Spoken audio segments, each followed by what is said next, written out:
You are asleep, totally out, drooling, on your pillow, probably snoring, having zero clue about the world around you. You are, by every biological standard, helpless. Imagine you are not in your bedroom, you are tent camping. Thin piece of nylon fabric, like, hilariously thin, separating you from a deep forest full of beasts that easily take you out if they wanted to. Lions, bears, fierce wolves, leopards, predators that hear your beating heart across a clearing, smell you from a mile away, and hunt perfectly in pitch black, while you just lie there with your eyes closed, and yet you wake up in the morning, perfectly fine. But why? Seriously, think about this for 1 second. A sleeping human is basically meat. Slow meat, quiet meat, meat that cannot fight back, cannot run, can barely even notice that danger is coming until it is already over. You would think predators would circle tents every night like some sort of all-you-can-eat buffet, but they do not. They almost never do. And the reason why? It is not one thing. It is never that simple. There are several fascinating explanations, each one more surprising than the last, and together they reveal this picture of a strange, unwritten agreement between humans and wild beasts, an agreement that goes back way before modern cities, further than early farming, further than anything we ever learn in history class. This goes deep. Let us start with the fact that sounds like an ego trip, but is actually simple biology. You are terrifying, not you specifically, though. You, listening to this right now, are probably pretty chill, not particularly spooky, but humans as a species, too. Wild predators are genuinely, deeply, evolutionarily terrifying, not in a way that is obvious just by looking at us. We lack sharp claws, we are not fast, we are not even strong for our size, and we cannot even see well in the dark. On paper, we are basically an evolutionary disaster animal, and yet, a study published in 2019 by researchers at UC Santa Cruz discovered something absolutely remarkable. They played audio recordings of human voices right near wild mountain lions, also known as pumas or cougars, out in the Santa Cruz Mountains in California. Just normal human voices, people just talking, and the pumas bolted. They ran away just as fast as they did from the sound of barking dogs, and in many cases, even faster. Keep in mind, these predators take down adult deer like it is absolutely nothing. These beasts can drag a heavy carcass up a steep hill. They are objectively absolute beasts of predatory efficiency, yet they heard a podcast and ran. That was not just a one-off result. The same research proved these wild predators abandoned fresh food, meat they had already killed, food they were actively in the middle of eating. When they heard human voices nearby, they ditched their hard-earned meal on the spot and moved far away from the sound. From an evolutionary perspective, that is an massive cost. A wild predator abandoning a kill is basically working for zero reward. The precious calories burned to hunt do not ever get replenished, but they still did it because the sheer terror of being near humans far outweighed the pain of hunger. This striking result confirms something biologists had already noticed across several different continents and wildlife species. For a very long time, lions in Africa's famed Kruger National Park reduced their daily movement to areas with heavy human activity. Mighty tigers in India give births to local villages even when those villages sit right in the middle of prime habitat. Even jaguars in the Amazon have changed how they move to avoid places where humans are active. These aren't weak animals that are physically unable to attack. No, they've actually decided, as a whole species, over thousands of generations, that being near us isn't worth the risk. How? Well, it is because of one brutal fact. In natural history, we've been hunting and killing giant predators for so long, and so effectively that we have literally rewritten their DNA. Just think about how insane that is. Humans have been active predators for somewhere around 2 million years. We hunted giant mammoths right into extinction. We erased megafauna off entire continents, giant sloths, woolly rhinos, saber-toothed cats, and cave bears, creatures that survived ice ages vanished within thousands of years of us arriving in their backyards in North America. We chased wolves to near extinction across this entire continental landmass. We wiped mountain lions from the eastern half of the continent. We shot, trapped, and poisoned predators so systematically and for so long that today's survivors are descended from the animals that were most cautious around us. This is no metaphor, that's pure natural selection. The lions that approached our camps too boldly got killed. Wolves that targeted human homes got hunted down. The killers that kept their distance, that treated humans as a danger to avoid rather than food to hunt, they survived, they reproduced, and tasks that inherited caution to their offspring. Through thousands of years and countless generations, that caution became biological, it became pure instinct, it became the default setting for every big predator sharing a world with humans today. So, when a leopard catches your scent in the dark, somewhere deep inside its nervous system, an ancient alarm goes off, not a conscious thought. It is not sitting there actively pondering human history, but an ancient, hardwired, inherited warning signal says, tread carefully around that creature, do not fight, avoid. That alert has been passed down from every ancestor of that big cat that survived a close call with us. It is an evolutionary memory, running deep. Now, let us discuss your scent. You probably never even think about your odor because you are surrounded by other people all day, and you are used to it, but to an apex predator using a nose that is anywhere from 10 to 100,000 times more powerful than yours depending on the animal, you are broadcasting a massive, detailed, and bizarre chemical calling card. Grizzly bears have a smell estimated to be 7 times stronger than a bloodhound's. Wolves can track scents from nearly 2 miles away under ideal conditions. Large cats have a unique sensory organ inside their mouths called the Jacobson's organ, which essentially lets them taste the air and decode chemical data on a level we can barely comprehend. When these animals find a sleeping human, they receive a massive wave of scent data, and a lot of those signals are totally wrong. You smell off. You smell like synthetic fabrics, such as nylon, polyester, and whatever harsh chemicals went into making them. You also smell like processed food, that meal from hours ago, and snacks stashed in your bag. You're smelling like soap, fancy shampoo, and sunscreen and bug spray. A chemical cocktail of strange artificial compounds that simply doesn't exist in the natural world.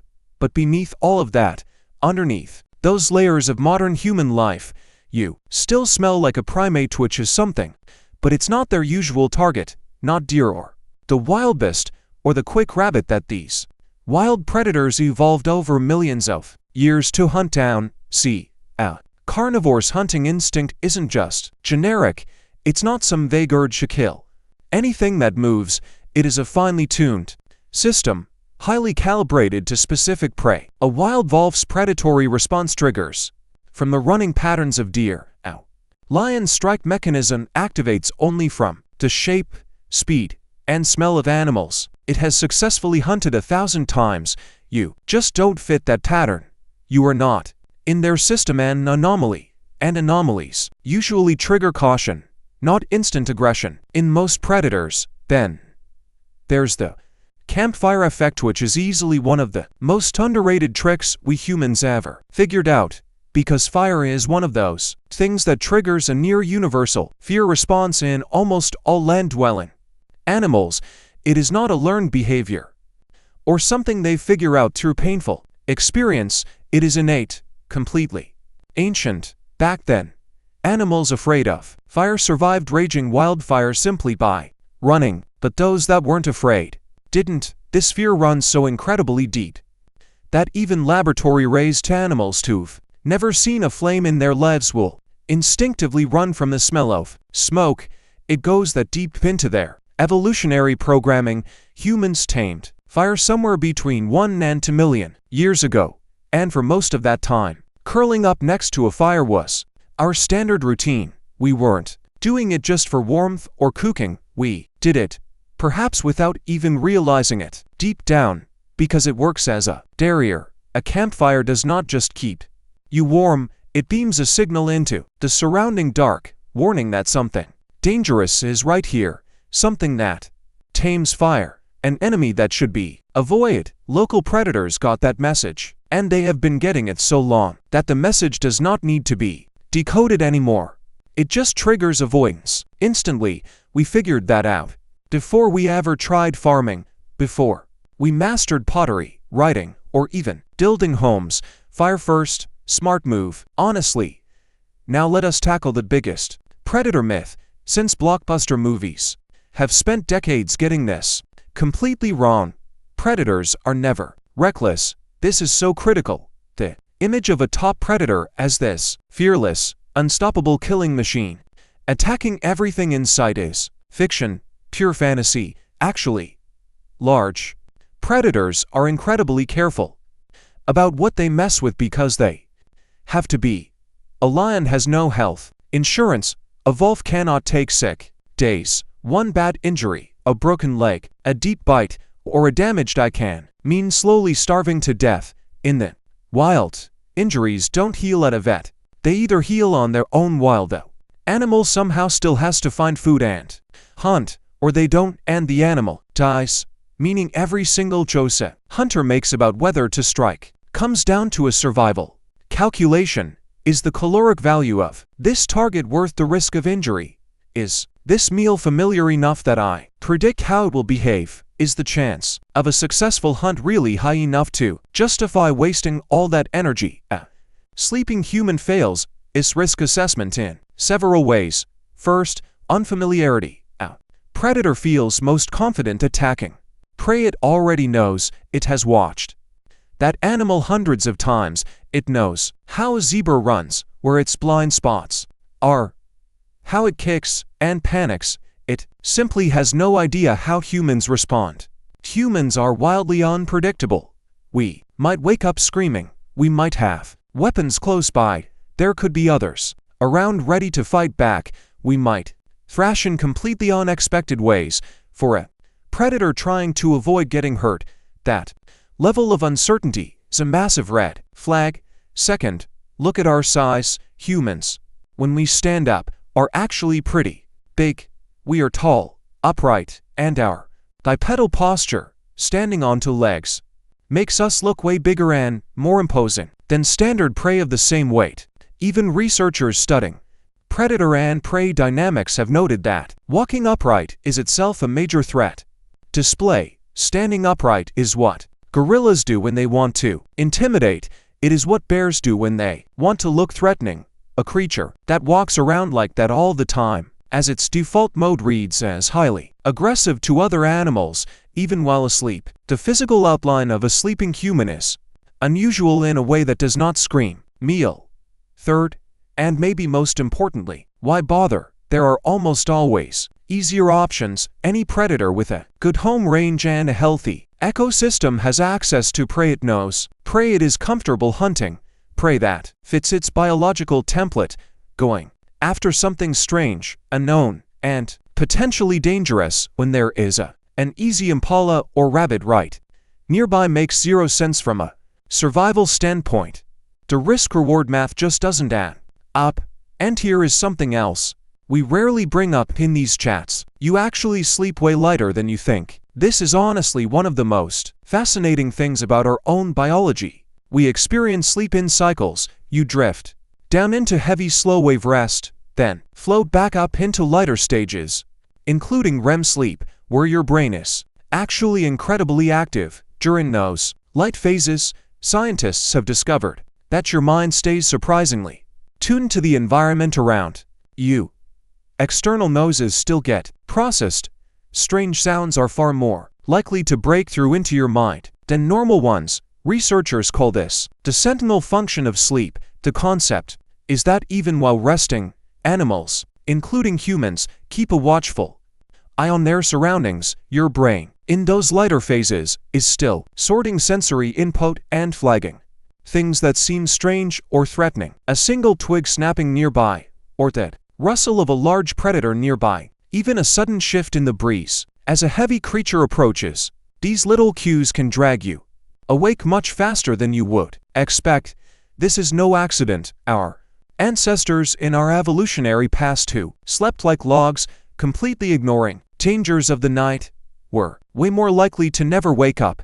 The light sleepers, the ones who could go from fast asleep to standing in seconds, were the ones who survived and passed on their genes over millennia of evolution. Humans sleep fine-tuned to stay light enough to trigger waking. We rest way lighter, in much shorter cycles than most big mammals. It is because our evolutionary past always assumed there would be scary things in the dark worth waking up to face. So, you feel totally defenseless when you are asleep, but you are running a pretty advanced early warning radar system, not perfect, not foolproof, but active. Then there is the group factor. We are almost never truly alone. When camping out, we travel together, sleep together, and those tight groups react as one. Wild predators know herd dynamics very well because their target prey animals also form tightly knit packs. Just think, a wild beast right in the middle of a herd is way safer than one standing on the edge, or a fish deep inside its school is way harder to target than one that's drifted off. Hunters do not just chase food, they hunt for isolation. They watch for the lonely target, the one lagging way behind, the one cut off from the main pack. A camp of sleeping campers is a group, and not just some random group, but one where one person waking up and making noise will quickly wake everyone else up. That kind of group defense is terrifying to a hunter looking to make an easy, low-risk kill. The threat of a hunt going totally sideways or turning into a chaotic group defense fight is the exact thing wild predators have evolved to avoid. Let us be honest with ourselves, because this video would be pretty reckless if it was not. This does not mean you're invincible. The rare attacks that do happen, and they do follow a very predictable pattern. They nearly always involve situations, those that break all the rules. A predator that's wounded and unable to hunt its usual prey, or maybe a hunter starving because we destroyed its home and wiped out its entire food supply. Gone. Or how about a beast with too much human contact, one that's lost its natural fear? This actually happens incredibly fast when people feed them, or when they start associating our presence with meals instead of danger. Then there's the old, desperate hunter, way past its physical prime, struggling to catch what it used to chase. Those famous Tsavo lions of Kenya are the perfect example. In 1898, 2 male lions hunted down and killed roughly -15 to 135 workers over nearly 9 months. The historical accounts actually dispute the final count, and the myth grew with every telling. But what people usually leave out is that these were very unusual lions. Both lacked manes, which is rare. One had severe tooth damage, making its usual prey almost impossible to hunt. These big cats weren't typical of normal lion behavior. They were extreme exceptions driven by unique circumstances. Take the Champawat tiger, blamed for 436 deaths in India and Nepal during the early 1900s, was eventually examined by the tracker Jim Corbett, who discovered it was shot in the mouth years before, which completely shattered 2 of its sharp canine teeth. It was unable to hunt its natural prey anymore. It was pushed first by severe injury and then human encroachment into chasing down the only food source that was always available and easy to catch. The same pattern repeats in almost every recorded case of massive predator attacks on people while they are completely vulnerable. Something broke down. The survival calculus shifted, and instinct vanished, driven by pure desperation. Meaning, this rule holds up almost everywhere.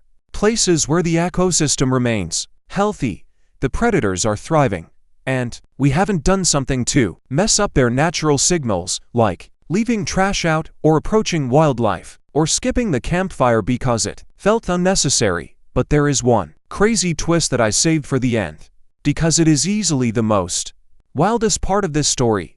We have been so incredibly good at making wild animals terrified of us that it is triggering issues we never saw coming. That 2019 UC Santa Cruz study did not just prove that cougars are terrified of humans, it showed that this terror ripples through the entire food chain in ways we cannot really keep under control. When mountain lions flee places where humans are active, local deer do not get hunted as much. Suddenly, deer herds in these areas explode. That massive deer population destroys local greenery. Meanwhile, mid-sized predators like coyotes and foxes run away from human spaces, meaning that all the mice and rats they normally hunt start multiplying. Everything breaks down, and it happens because of us, just because we are there. Because this deep, ancient fear we generate echoes outward through the wilderness. Like a shockwave, we alter how every single wild predator behaves across the continent without ever even coming close to most of these animals. We do it just by existing as the threat evolution warned them to run from. One single species, one deep-seated fear echoes across the whole natural world. The absolute most dangerous creature on Earth is the one that is tamed fire before figuring out much of anything else. The creature that has been reshaping entire ecosystems, not just by what it eats, but by terrifying everything else. From eating, the very animal that sleeps lightly, travels in tight packs, and carries 10,000 generations of winning survival deep in its bones. That is you. That is your legacy. So, next time you lie awake in a tent, out in the wilderness, listening closely to the creepy sounds outside that thin nylon wall, and feel that sudden spike of primal worrying, don't panic. That exact fear kept your ancestors alive. But whatever is lurking out there is not breaking in. It knows better.